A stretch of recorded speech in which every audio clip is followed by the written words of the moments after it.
Saudações, nobres alunos. Iniciaremos agora uma aula revisão para o exame remoto número 1 a ser aplicado amanhã, dia 4, às 19 horas. Vamos lá. Com base no que foi lecionado em sala de aula, bem como no regime letivo remoto, os senhores sabem a diferença, lembram a diferença entre perdão e renúncia? E perdão judicial e o perdão da ação penal privada? Vamos tecer alguns comentários? Questão de prova. O perdão e a renúncia, eles só existem em ação penal privada, certo? O perdão judicial já existe em ação penal pública. O que é o perdão judicial? Em algumas circunstâncias em que a lei autoriza, o juiz pode deixar de aplicar a pena em alguns casos, mas é o juiz, em ação penal pública. Por exemplo, homicídio culposo, seja ele no trânsito, seja ele um homicídio culposo fora do trânsito. Quando as consequências do evento forem tão danosas ao autor do delito que a punição é totalmente desnecessária, o juiz poderá deixar de aplicar a pena. Fácil de entender. Imagina uma pessoa que está com um acidente, morre o pai dele, ou o filho, ou a esposa, ou alguém que ele ama muito, e ele de repente estava fazendo uma ultrapassagem errada, ele estava correndo demais, ele capotou, ele saiu da estrada, enfim. Será que seria necessário aplicar a pena para ele? Então, nesses casos, o juiz pode deixar de aplicar a pena. Outra, na adoção brasileira, que é quando se frauda o registro, você registra como próprio filho alheio, em vez de fazer o processo regular de adoção, a pessoa registra o filho de outro como se fosse filho seu. E lá na frente descobre isso. Como a adoção é um ato extremamente nobre, é um crime, mas o juiz pode deixar de aplicar a pena. Não se confunde com o perdão da ação penal privada. O perdão da ação penal privada é quando a vítima, o ofendido, quando eu digo vítima, eu estou querendo dizer a vítima ou os seus representantes legais, ou seus herdeiros, o ofendido, certo? Ele pode perdoar na ação penal privada. Isso não acontece na ação penal pública, porque a ação penal pública é indisponível, né? O ofendido pode perdoar. Lembrando, o perdão ele deve ser aceito pela outra parte. O perdão é um ato bilateral. Se a pessoa não aceitar, fala, não, agora eu quero prosseguir. Você não está me acusando de um crime? Vão até o fim agora. Ou quem está sendo acusado pode fazer isso, tá? Então o perdão deve ser aceito. Portanto, o perdão é bilateral. E o perdão pode ser expresso ou tácito. O que é expresso, né? Dentro do processo, você faz uma manifestação que está perdoando, ou fora dele, geralmente acontecem acordos de indenização. Não, eu vou te pagar tanto, mas você vai você vai abrir mão daquele processo criminal. Pode ser fora dos autos, ok? Então ele pode ser expresso dentro ou fora dos autos, ele pode ser tácito, inclusive. Pode ser tácito. Você fez as pazes, foi na festa do cara, foi padrinho de casamento, foi padrinho do filho dele, enfim. É perdão tácito. Já a renúncia é unilateral, ela não precisa ser aceita. E a renúncia é antes do oferecimento da denúncia, o perdão depois do oferecimento da denúncia. A renúncia não precisa ser aceita pela outra parte. A renúncia não é bilateral, ok? A renúncia não é bilateral. Bom, vamos lá. Bruno, você disse que a ação penal pública é indisponível, logo o MP não pode perdoar. Sim, é verdade. Agora, o fato do MP pedir o arquivamento por falta de justa causa, isso viola o princípio da indisponibilidade da ação penal pública? Claro que não. Vocês já ouviram falar na ação penal privada subsidiária da pública? Que é quando o Ministério Público se omite, a vítima ou seus representantes podem ingressar com a ação penal privada, mesmo em crime de ação penal pública? Nesse caso, é ação penal privada, subsidiária da pública, mas é privada. Nesse caso, não existe perdão, certo? O pedido de arquivamento do inquérito por parte do Ministério Público dá direito o ofendido a ingressar com a ação penal privada subsidiária da pública? Não. Outra coisa, você tem vários autores de um crime, você perdoa um e não perdoa os outros. Pode? Claro que não. O perdão estendido a um, concedido a um, a todos se entende. A todos se estende, ok? Tem muito detalhezinho no perdão, tomem muito cuidado. Muita pegadinha de concurso, dá pra derrapar nisso aí, cuidado. Vamos falar de inquérito policial? Vamos lá. Lembrando que nessa prova nós estamos estudando pelo jeito antigo, porque o jeito novo está suspenso, com uma medida cautelar no Supremo, ok?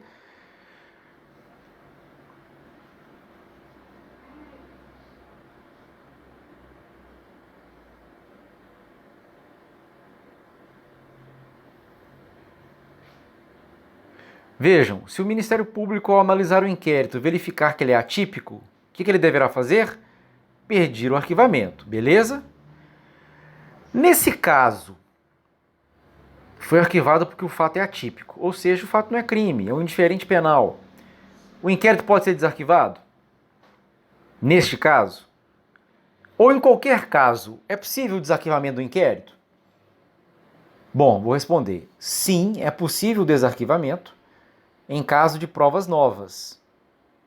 Ou seja, a decisão de arquivamento não gera coisa julgada material. Em caso de novas provas, ele pode ser desarquivado. E no caso da atipicidade, ele pode ser desarquivado? Não. Nesse caso, gera coisa julgada material. O mesmo entendimento se estende com causa de exclusão da antijuridicidade. Legítima defesa, estado de necessidade, estrito cumprimento do dever legal. Ok? Nesse caso, faz coisa julgada material e o inquérito não pode ser desarquivado. Beleza? Vamos lá, vamos olhar aqui.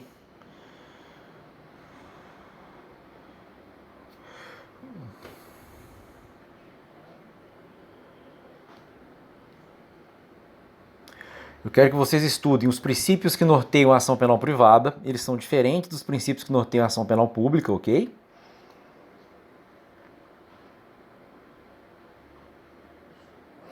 O inquérito policial, ele é obrigatório? Ele é fase necessária da persecução penal ou não?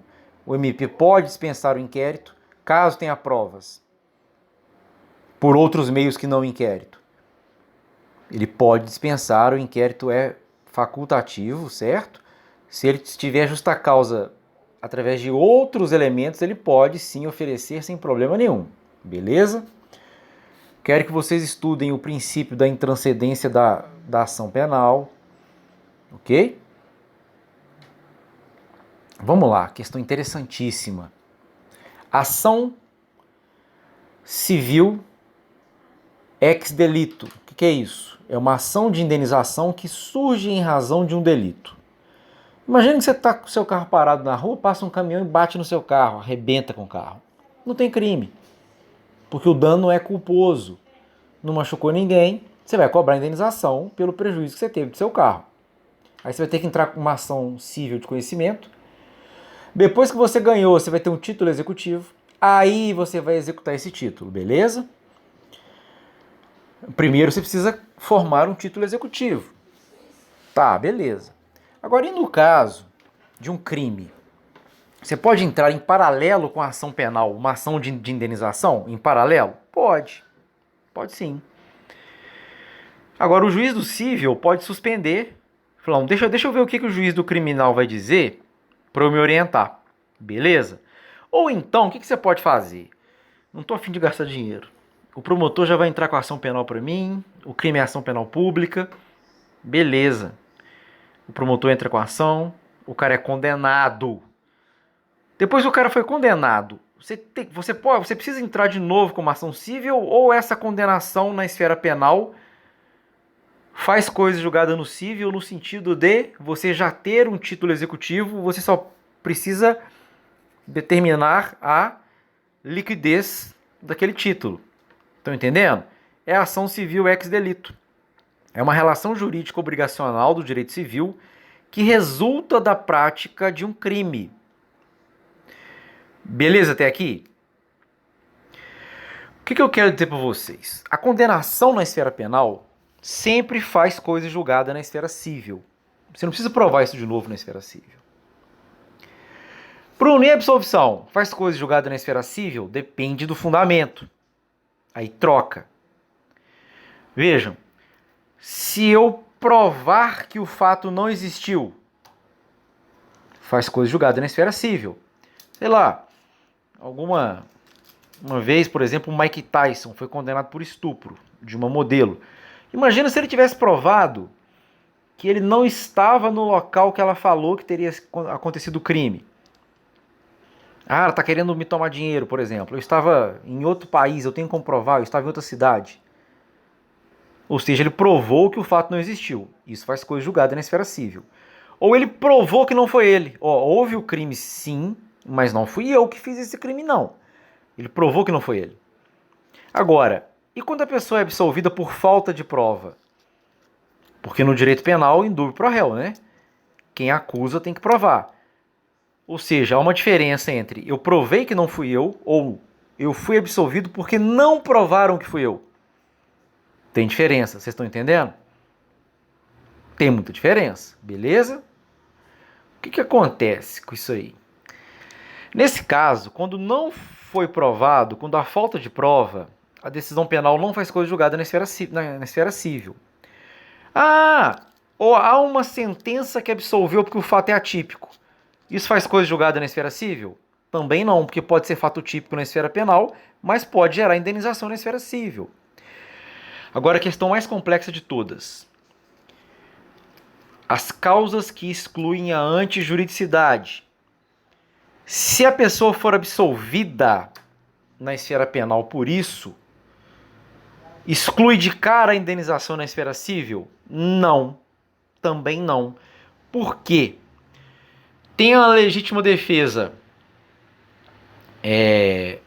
por exemplo, com aberratio ictus, vocês lembram? O que é a legítima defesa? Né?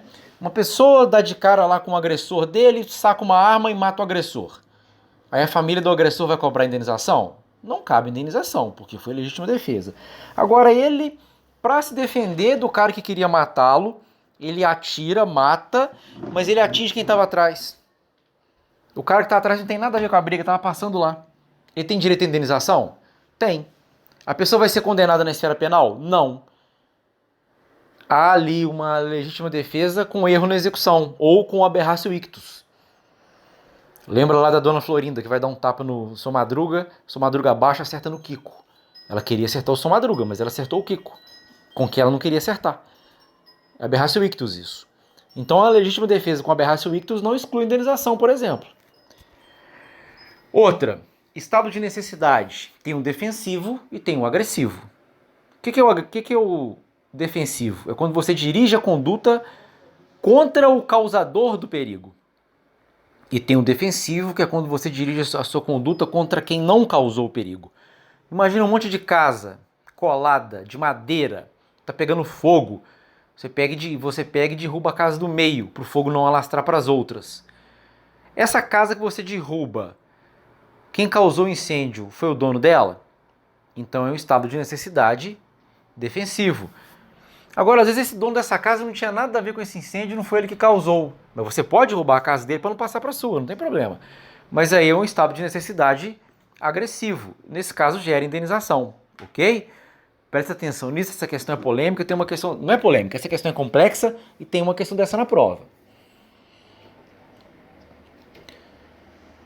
Vamos lá. Eu quero que vocês estudem sobre o princípio da obrigatoriedade e suas exceções, ok? O que ele impede, o que ele não impede.